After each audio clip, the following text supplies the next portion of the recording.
दोस्तों, आज के टाइम पे हम कैश रखें या ना रखें, फ़ोन तो हर वक्त साथ होता है। ₹5 की चॉकलेट हो या ₹50,000 का लैपटॉप, बस स्कैन करो और पेमेंट डन। लेकिन कभी सोचा है, जब आप गूगल पे, फ़ोनपे या पेटीएम यूज़ करते हो, तो आपसे ₹1 भी एक्स्ट्रा चार्ज नहीं होता। ऊपर से कैशबैक अलग मिलता है।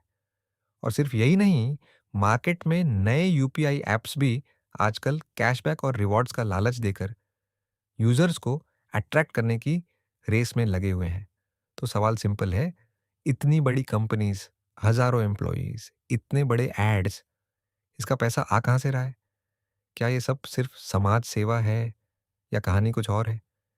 अगर हम पिछले साल फाइनेंशियल ईयर 2025 से 2026 का डेटा थोड़ा ध्यान से देखें ना, तो एक चीज साफ दिखती है, यूपीआई एप्स सिर्फ सरवाइव नहीं कर रहे बल्कि सॉलिड पैसा बना रहे हैं। सबसे पहले बात करें फोन पे की। ये प्लेटफॉर्म आज के टाइम पे इंडिया का यूपीआई मार्केट लीडर है। हर दूसरे बंदे के फ़ोन में मिल जाएगा। और रेवेन्यू की बात करें तो इसने 6,000 करोड़ रुपए प्लस का मार्क क्रॉस कर लिया है। सोचो, एक ऐसा सिस्टम जहां ट्रांजैक्शंस फ्री हैं, वहां से इतना रेवेन्यू जनरेट करना ये नॉर्मल नहीं है, ये स्ट्रैटेजी है। अब आते हैं पेटीएम पे। ऑनेस्टली, पिछले कुछ टाइम में पेटीएम ने काफ़ी अप्स एंड डाउन्स देखे। आरबीआई रिस्ट्रिक्शंस आए, कंट्रोवर्सीज हुई, ट्रस्ट इश्यूज भी क्रिएट हुए, लेकिन फिर भी कंपनी ने गिव अप नहीं किया। उन्होंने अपना मॉडल ट्विक किया, थोड़ा डायरेक्शन चेंज किया, और रिजल्ट, आज भी पेटीएम का रेवेन्यू 8,000 से 9,000 करोड़ रुपए के बीच में स्टेबल है। स्पेशली उनका मर्चेंट डिवाइसेस और बिजनेस सर्विसेज सेगमेंट काफी स्ट्रांग चल रहा है, जो उन्हें स्टेडी इनकम दे रहा है। और फिर आता है गूगल पे। ये थोड़ा डिफरेंट प्लेयर है। ये डायरेक्टली रेवेन्यू पे उतना एग्रेसिव फोकस नहीं करता जितना बाकी ऐप्स करते हैं। इसका मेन गेम है इकोसिस्टम बिल्ड करना और यूजर डेटा कैप्चर करना। मतलब डायरेक्ट पैसा कमाना प्रायोरिटी नहीं है, लेकिन फिर भी जो इनका ऑपरेशनल स्केल है ना, उस हिसाब से इनका रेवेन्यू भी हजारों करोड़ में ही घूमता है। वैसे मार्केट में सिर्फ ये तीन ही नहीं, और भी काफी यूपीआई एप्स हैं जो अपना शेयर ले रहे हैं। तो ओवरऑल पिक्चर देखो, तीन अलग कंपनीज, तीन अलग स्ट्रैटेजीज, लेकिन सबका रेवेन्यू थाउजेंड्स ऑफ करोड्स में। और यहीं पर सबसे बड़ा सवाल खड़ा होता है, जब यूपीआई ट्रांजैक्शन पर कोई चार्ज ही नहीं लगता, तो ये कंपनीज इतनी बड़ी तिजोरी कैसे भर रही है? इनके पैसे कमाने के मेनली तीन बड़े रास्ते हैं, और हर एक का अपना अलग गेम है। पॉइंट एक, कमीशंस। जब आप इन ऐप से मोबाइल रिचार्ज, डीटीएच या इलेक्ट्रिसिटी बिल पे करते हो ना, तो आपको लगता है बस पेमेंट हो गया, सिंपल। लेकिन बैक एंड में एक छोटा सा कट चल रहा होता है। जियो, एयरटेल जैसी कंपनीज इन एप्स को 0% से 2% तक कमीशन देती है हर ट्रांजैक्शन पे। परसेंटेज छोटा लगता है, पर वॉल्यूम देखोगे तो गेम समझ आएगा। सोचो, इंडिया जैसी कंट्री में अगर सिर्फ 10 करोड़ लोग भी हर महीने रिचार्ज करें और हर रिचार्ज पे थोड़ा सा भी कमीशन मिले, तो टोटल अमाउंट क्वाइटली करोड़ों में कन्वर्ट हो जाता है। और ये तो सिर्फ एक कैटेगरी है। बिल्स, रिचार्ज, सब्सक्रिप्शन, सब मिलाकर एक कांस्टेंट रेवेन्यू स्ट्रीम बन जाता है। पॉइंट दो, द साउंड बॉक्स सब्सक्रिप्शन। अब बात करते हैं उस छोटे से डब्बे की जो हर दुकान पर पेमेंट रिसीव्ड बोलता है।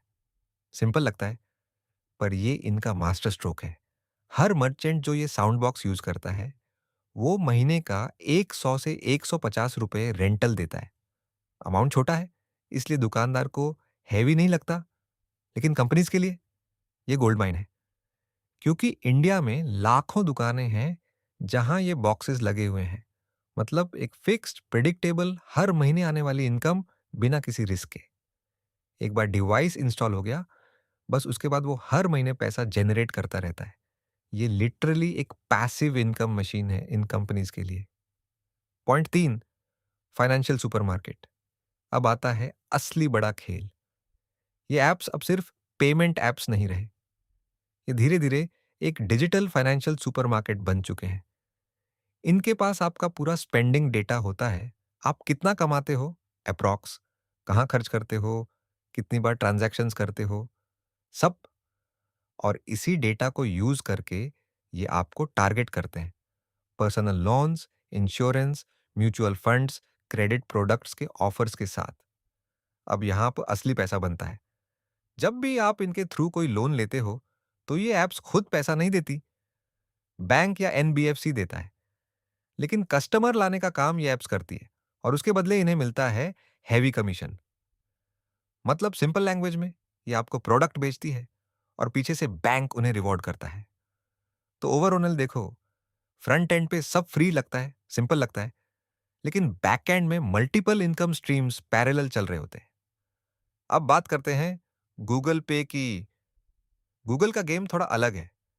यहां फोकस सिर्फ डायरेक्ट पैसा कमाने पर नहीं होता, बल्कि एक चीज पर होता है, आपका कंज्यूमर बिहेवियर।